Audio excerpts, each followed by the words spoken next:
Da li je Dijana Janković, poznatija kao DDJ, lagala o tome šta se desilo sa 50 Centom i da li govor tela to može da nam otkrije? Saznajte u ovom snimku.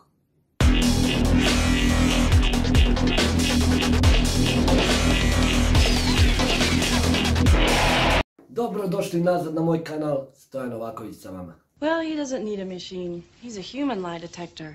Dijana Janković, poznatija kao DDJ, pevačica, influencerka i glumica, rođena u Beogradu, srećno udata i ima ćerku kojoj očigledno ne zna ni ime. What? Jao, da li je moguće da ste je doveli? Ne mogu da verujem. Pa naravno, pogledaj, molim te. Da li je moguće da ste doveli bebu?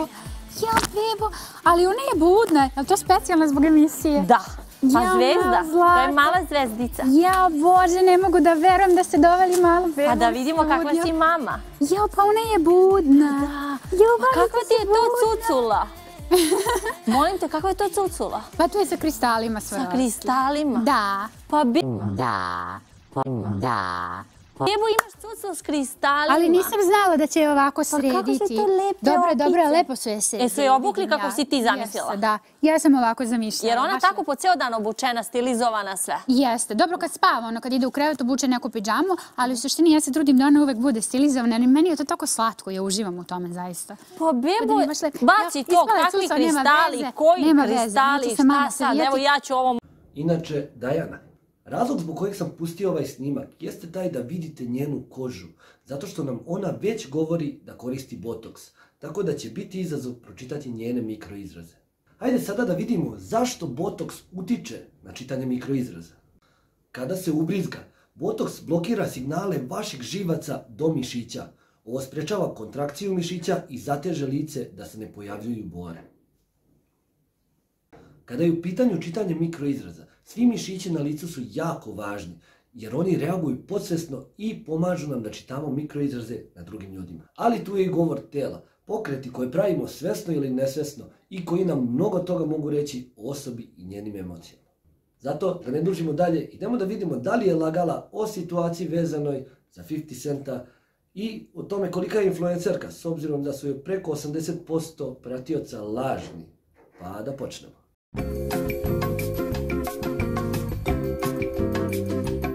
Recimo, jedna od osoba koja...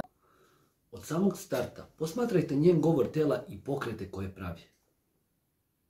me fascinirala u Americi, koja ima dobro srce, je 50 Cent. Ja, i njega si upoznala? Da, ogroman skandal je bio. Kakav skandal? U Njujorku, evo, ne znam da li su ljudi imali prilike da to čuju. Ja nisam čula. Nisam ni pričala. Jedne večer... Da li ste vidjeli? Hajde da premotamo unazad i razložimo pokret. Prvo, šta radi sa rukama? Konstantno steže jagodice na prstima. To je vid samotešenja. A to uglavnom rade osobe koje su pod stresom. Međutim, to nam ne govori da ona laže. Ali ono što sledi je daleko zanimljivije. Da, ogroman skandal je bio. Da li vidite kako mahinalno skreće pogled i u trenutku kada izgovara ogroman skandal je bio? Njena glava kreće da odmahuje. Naše telo nekada podsvesno reaguje na izgovorene stvari, kao i u ovom trenutku gdje nam govori da se telo ne slaže s onim što je izgovoreno. Naravno, ovaj pokret može da se svrsta i u neki znak neverovanja i iznenađenja. Međutim, pogledaj to što može da nam oda laž u kombinaciji sa ostatkom tela. Ali, kao što govorim svojim polaznicima, jedan znak može biti samo pretpostavka, a ne siguran dokaz. Zato, hajde da pogledamo dalje. Kakav skandal? U Njujorku, evo, ne znam da li su ljudi imali prilike da to čuju. Ja nisam čula. Nikome nisam ni pričala. Jedne večer... Ovaj deo je zanimljiv. Pored samo tešenja koje pravi, tačno pre nego što treba da ispriča priču, spaja prste i stavlja ih na koleno. A to je blaža verzija samogrljenja i zaštite. Jedna vrsta pokreta koje ljudi prave kada lažu, gde štite svoje vitalne organe i podsjeća na ovo.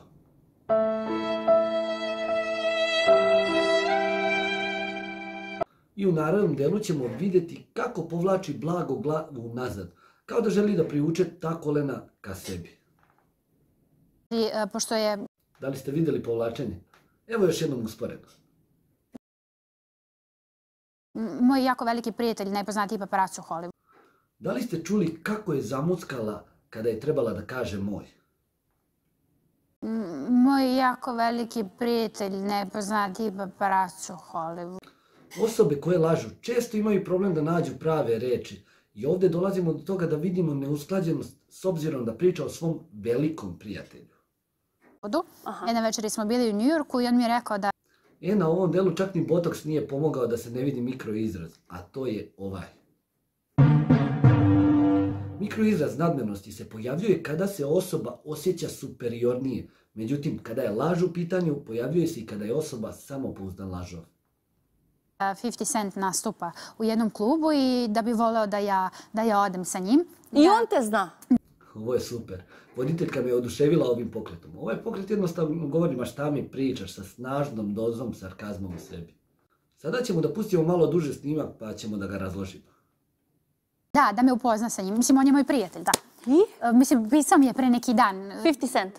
Ne, 50 Cent pisao mi je taj paparaco, a 50 Cent mi nije pisao, ali me zna. I? Pričaj mi to za 50 Cent. Da, to je jako onako interesantno ispalo. Mi smo otišli u taj klub u New Yorku da ja upoznam 50 Centa. Vidite ovdje, jedan od pokreta koji su indikator laganja. Samo češanje oka ili oko njega je pokušaj mozga da spriječi laž ili da osoba koja je slagala izbjegne da vidi lice osobe koju laže. Ovdje je pratilo i naglo sklanjanje pogleda i naglo spuštanje ruke. Međutim, sve treba da uzmemo u obzir, možda je jednostavno zasrbela. Šta vi mislite? Da li je to bio konkretan indikator laganja ili je jednostavno zasrbela? Napišite mi u komentarima. Pričaj mi to za 50 Cent. Da, to je jako onako interesantno ispalo. Mi smo otišli u taj klub u New Yorku da ja upoznam 50 Centa. Mislim, otišla sam da slušam njegove pesme. Ja volim zaista. Candy Shop mi je ludilo pesma, ono je stalno slušam godinama. Očigledno 50 ništa nije snimio nakon Candy Shop.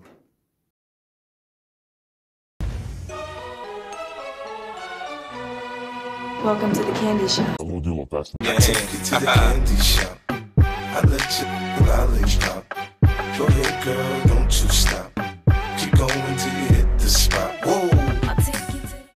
Mi smo otišli, moj suprug i ja tamo sa... Vidite kako se poigrava sa prstenom. Samo poigravanje sa prstenom u određenim slučajevima predstavlja vid stresa, dosade, nervoze i anksioznosti. I to veoma često rade osobe kada lažu. U zavisnosti od konteksta i situacije. Može predstavljati i seksualnu atrakciju, međutim, to ovdje odmah možemo da otpišemo. Mojim prijateljem koji je paparaco i... Pošto je paparaco jako dobar prijatelj sa 50 Centom. Dobro. Ovdje vidimo blokadu u njenoj priči. Pored toga što je pogled bio na desnu stranu, njena glava odaje pokret koji nam govori da, to bi bilo dobro da se kaže.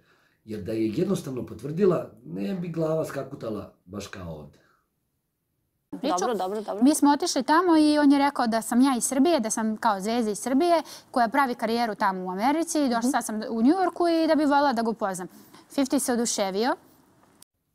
I opet pokazuje mikroizraz nadmenosti koji prati teško gutanje pljuvačke. Kada je čuo da sam iz Srbije, nije mogo da veruje da odmah je pristao da se upozna sa mnom iz razloga. Zašto? Zato što on ima jednu seriju koja se zove Power, Moć, i ima dosta zapravo glumaca koji glume srpsku mafiju. To je serija o... Žestokim momcima. Tako je, o žestokim momcima New Yorka. Ovdje već ne krije svoj stres sa konstantnim dodirivanjem jagodica. Neki momci naravno glume i Srbe i on naravno misli da... Da ćeš i ti da glumiš. Da ću i ja da glumim, da. Bilo je i reč o tome. Pa pogled nam kaže da nije bilo reči o tome. I on je naravno pristao, oduševio se, mi smo se upoznali tamo u klubu, pored... I o čemu ste pričali? Backstage-u, počeli smo da pričamo, on mi je rekao, ja sam kao 50, moram da kažem jako nizak, niži od... Niži od tebe? Da, jeste.